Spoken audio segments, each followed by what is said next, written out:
মনে হচ্ছে যেন যমজ ভাই। যা দিব তাই খাইবো। এটা তো খাই না, দেন না, খাইতে দেন, আর একটু দেন, খাইতে দেন। আপনারা তো মাথার সামনে ধরে নেন যাতে কাস্টমার বোঝে গরুর রুচি আছে।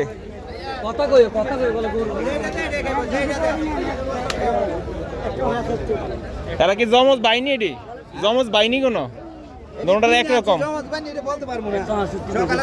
কত বলছেন চাচা? 165। ওনারা কত কয়? ওনারা কত? আপনি 65 কইছেন? কত কইছে? একদম 72 না 70 দিয়ে নেবেন নে? 70 একদম জোড়া জোড়া 170। 170 দর্শক জোড়া হচ্ছে 170 বইলা দিল। এগুলো নাকি যায় দেয় তাই খায়, মনে হচ্ছে যেন এক জোড়া জমজ ভাই। চাচা দেন না, একটু খাইতে দেন না, মুখের সামনে ঘুরে লিখে হইব নি, সবাই তো বোঝে এটা রুচি আছে। না না, ওই চাচাটার সামনে ইয়া আছে।